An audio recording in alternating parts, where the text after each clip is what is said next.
नमस्कार दोस्तों, welcome back to curiosity for the daily dose of Indian football. And सबसे पहले बात करते हैं यहाँ पे हैदराबाद एफसी के बारे में, क्योंकि everything is not right at Hyderabad FC. चाहे वो स्पोर्टिंग वाइज देख लीजिए, एडमिनिस्ट्रेटिव वाइज देख लीजिए, या फिर फाइनेंशियली देख लीजिए, सभी जगह पे क्लब यहाँ पे स्ट्रगल कर रहा है और एक टर्मोइल से गुजर रहा है एंड काफ़ी ज़्यादा प्रॉब्लम फेस कर रहा है। तो स्पोर्टिंग वाइज हम सबको पता है कि इस सीजन जिस तरह से उनकी परफॉर्मेंस आ रही है, 8 मैचेस उन्होंने खेले, एक भी विन यहाँ पे उनका नहीं आया है। एंड पिछले 2-3 सालों से जिस तरह से परफॉर्मेंस आ रही थी कंसिस्टेंट बेसिस पे, वो यहाँ पे क्या बोलते हैं कि प्ले ऑफ भी क्वालिफाई कर रहे थे। और after the departure of मनोलो Marquez, clearly वो यहाँ पे क्या बोलते हैं कि परफॉर्मेंस पे विजिबल हो रहा है। और उनके जो यहाँ पे क्या बोलते हैं कि लास्ट सीजन के भी जो कुछ प्लेयर है, चाहे वो इंडियन प्लेयर्स हो या फिर फॉरेन प्लेयर्स हो, वो यहाँ पे परफॉर्मेंस उतनी उस लेवल पे नहीं दे पा रहे। और जो नए साइनिंग्स है वो भी उनके लिए वर्कआउट अभी तक नहीं किए हैं। अगर हम एडमिनिस्ट्रेटिव वाइज देखें तो आपने नए कोच कॉनर नेस्टर को लाया है, लेकिन उनके पास एएफसी प्रो लाइसेंस नहीं है। तो आपका साइड लाइन पे कोई दूसरा कोच है, ट्रेनिंग में कोई दूसरा कोच है, तो एक वो जो क्या बोलते हैं कि हायरार्की की एक कमी दिख रही है। एक आप या फिर आप क्या बोलते हैं कि जो क्लियर कम्युनिकेशन है उसकी भी एक कमी दिख रही है। फाइनेंशियली हम सबको पता है कि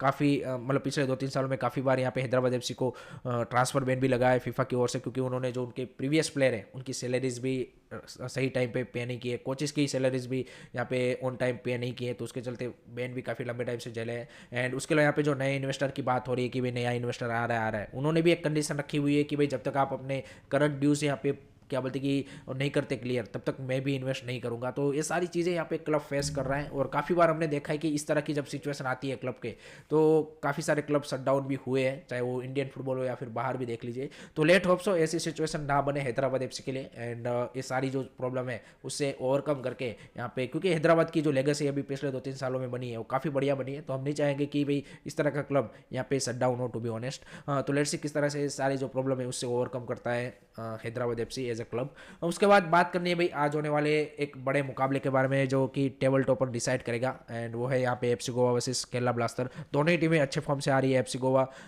only the third side in this season ISL, जो कि अभी भी अनबीटन है after Mohun Bagan and Mumbai City. And Manolo Marquez से मतलब जो एक्सपेक्टेशन थी उसी तरह की परफॉर्मेंस वो निकलवा रहे हैं। अगर हम उनकी स्टार्टिंग 11 की बात करें तो आई थिंक वहाँ पे उनको की डिसीजन आज बनाने हैं केरला ब्लास्टर के सामने, कि जहाँ पे राइट विंग पे बोरिस या फिर उदांता, उसके अलावा यहाँ पे विक्टर रोड्रिगेज का स्टार्टिंग 11 में जगह बनता है कि नहीं बनता। अगर उनका बनता है फिर नोहा सदोई एंड मार्टिनेस में से कोई एक जाएगा, क्योंकि ओडे होना दिया एंड यहाँ पे Carl McHugh will be sure starter. And Brandon कहाँ पे खेलता है that will be also interesting to see, क्योंकि विक्टर खेलता है then Brandon has to play on the left side.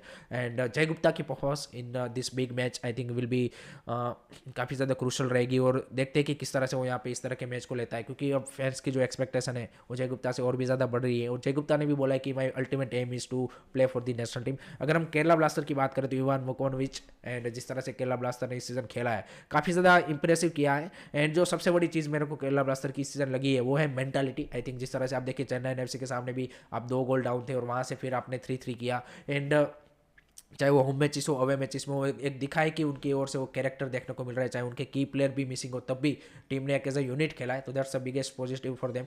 I think उनके लिए भी स्टार्टिंग 11 में आई थिंक 2-3 डिसीजन बनाने हैं। एक तो भाई सेंटर बैक पेयर का कि भाई द्रिसिक या फिर लेस्कोविच में से कौन स्टार्ट करेगा। I think Drincic will be the favourite. और दूसरा यहाँ पे इंडियन सेंटर बैक कौन होगा, हॉर्मी पाम, क्योंकि लास्ट मैच में उतना खास नहीं कर पाए हैं। तो क्या Pritam Kotal as a centre back start करते हैं या फिर वो राइट बैक पे स्टार्ट करते हैं, वो एक देखना इंटरेस्टिंग सा रहेगा। मिडफील्ड में भी यहाँ पे विबिन मोहनान, यहाँ पे दानिश फारूक, इन दोनों को ही क्या कंटिन्यू किया जाता है या फिर किसी और प्लेयर को मौका मिलता है, that will be interesting to see. And front line तो I think Diamantakos Peprah will be definitely starting. So काफ़ी एक क्लोज मैच में एक्सपेक्ट कर रहा हूँ एंड धमाकेदार मुकाबला होगा। माई prediction for this match is 2-2 draw. Let me know guys आपका क्या प्रेडिक्शन है, जरूर कमेंट सेक्शन में बताइए। उसके बाद बात करनी है भाई, कल भी धमाकेदार मुकाबला हुआ Hyderabad FC versus Mohan Bagan. And finally भाई यहाँ पे जॉन फर्नांडो के लिए थोड़ी सी राहत की सांस after that humiliation against Odisha FC in the FC cup. यहाँ पे 2-0 से उन्होंने हैदराबाद एफसी के हरा दिया। एंड काफ़ी कई प्लेयर उनके मिस कर रहे थे यहाँ पे, क्या बोलते हैं कि पेत्रातोस नहीं थे उनके पास, मनवीर सिंह नहीं थे, अनवर अली ऑब्वियसली नहीं थे, लेकिन फिर भी उन्होंने यहाँ पे अच्छी परफॉर्मेंस पुटअप की। एंड चांसेस नो डाउट यहाँ पे काफ़ी सारे क्रिएट किए थे उन्होंने, लेकिन उसको कन्वर्ट नहीं करवा रहे थे। लेकिन फाइनली 85th एंड 86 मिनट पे यहाँ पे उनके जो डिफेंडर है ब्रेंडन हेमिल एंड आशीष राय, दोनों ने बेहतरीन फिनिश करके यहाँ पे 2-0 की क्रूशल विन एंड यहाँ पे रिकॉर्ड बना दिया है मोहन बगान ने कि भाई फर्स्ट 5 मैचेस उन्होंने यहाँ पे जीत ले हैं। So that's a great sign for Mohan Bagan super giant.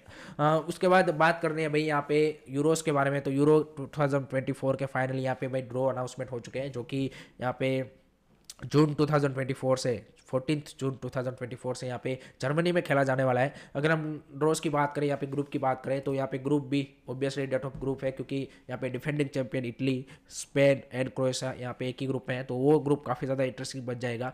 And I think काफ़ी ज़्यादा इस बार अगर आप यूरो में देखें तो बाकी कंट्रीज भी हैं, जिस तरह से सर्बिया, स्लोवेनिया, बाकी तुर्की जिस तरह से परफॉर्मेंस पुटअप कर रही है, आई थिंक एक एंटरटेनिंग हमें क्या बोलते हैं कि यूरो इस बार एक्सपेक्टेशन रहेगी। तो लेट मी नो गाइस, आपके हिसाब से कौन सा ग्रुप डेथ ऑफ ग्रुप है और कौन सी टीम को आप मान रहे हो कि ये अंडरडॉग टीम है, वो मेरे को कमेंट सेक्शन में ज़रूर बताएगा। उसके बाद बात करते हैं भाई, यहाँ पे फीफा अंडर 17 वर्ल्ड कप कल यहाँ पे खत्म हो चुका है and Germany became the under 17 champion and what a final भाई, Germany versus France 2-2 draw at the क्या बोलते कि 90 मिनट। एंड उसके बाद जिस तरह से भाई पेनल्टी शूट आउट हुआ एंड 4-3 से यहाँ पे जर्मनी ने जीता है, तो दैट्स वंडरफुल टू सी। और जिस तरह से उनकी परफॉर्मेंस भी थ्रू आउट द सीजन रही है, sorry through out the tournament, I think वो क्लियरली विजिबल, मतलब डिजर्विंग विक्ट्री आप बोलेंगे। एंड पेरिस ब्रूनर जो कि बोरुसिया डॉर्टमुंड के प्लेयर हैं, उनको यहाँ पे क्या बोलते हैं कि गोल्डन बॉल दिया गया है, जर्मनी के ये एंड बेहतरीन परफॉर्मेंस उनकी रही है। यूरो अंडर 17 में भी वो यहाँ पे टॉप स्कोरर रहे थे।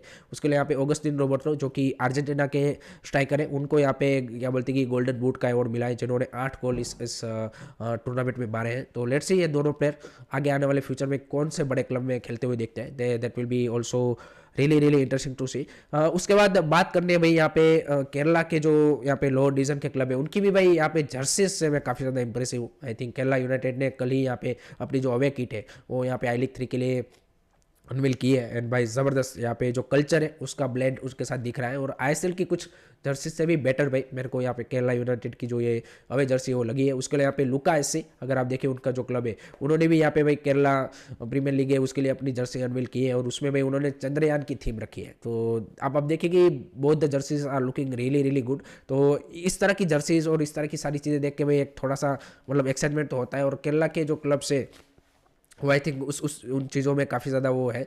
सो that's also great to see. So that's it from my side guys regarding today's Indian football news. I hope कि आपको वीडियो पसंद आया हो। Keep supporting Indian football, don't forget to like से सब्सक्राइब करिए। जय हिंद, जय भारत।